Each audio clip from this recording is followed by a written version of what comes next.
ప్రియ సహోదరులారా, మానవ మేధస్సు దేవుడు మనిషికి ఇచ్చిన అత్యంత విలువైన వరం. అది మాటలతో పూర్తిగా చెప్పలేనంత గొప్పది. మనిషి ఆలోచించగలడు, పరిశీలించగలడు, నిర్ణయం తీసుకోగలడు.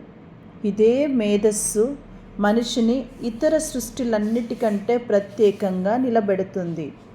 మేధస్సు మనకు మంచి చెడులను తార్కికంగా గుర్తించే శక్తిని ఇస్తూ ఉంది. సమస్యలు వచ్చినప్పుడు మార్గం చూపిస్తుంది. చీకటిలో వెలుగు చూపించే దీపంలా మన జీవితాన్ని నడిపిస్తుంది. మానవ మేధస్సు వల్లే మనిషి విజ్ఞానాన్ని సంపాదించాడు, శాస్త్ర సాంకేతిక రంగాలలో ఎదిగాడు, సమాజాన్ని ముందుకు నడిపించాడు. కానీ మేధస్సు దేవుని చిత్తంతో కలిసినప్పుడు మాత్రమే అది నిజమైన ఆశీర్వాదంగా మారుతుంది.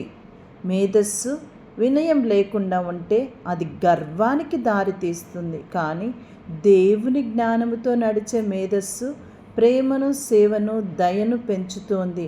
ప్రియ సహోదరులారా, మానవ మేధస్సు మంచికి ఉపయోగించాలని, ఇతరులకు సహాయం చేయటానికి, సమాజ సేవ చేయటానికి ఉపయోగించాలి.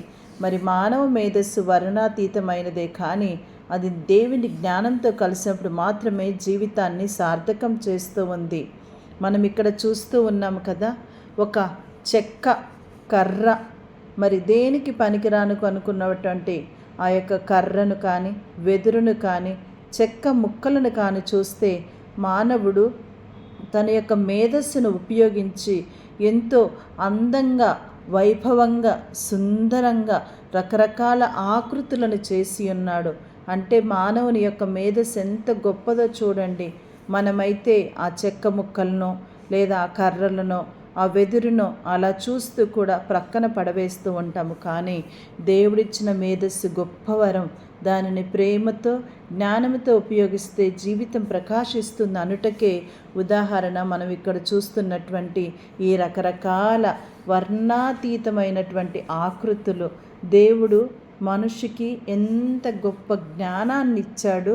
ఆ జ్ఞానంతో మరి మనిషి తన యొక్క ప్రతిభను చూపిస్తూ ఉన్నాడు. కావున ప్రియ సహోదరి సహోదరులారా, సృష్టిలో ఉన్నటువంటి ప్రతి వస్తువు కూడా, సృష్టింపబడినటువంటి ప్రతి వస్తువు కూడా ఎంతో విలువైనది, అమూల్యమైనది.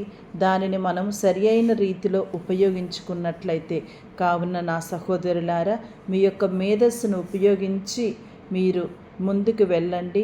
దేవునికి ఆశీర్వాదకరంగా మీరు జీవించండి.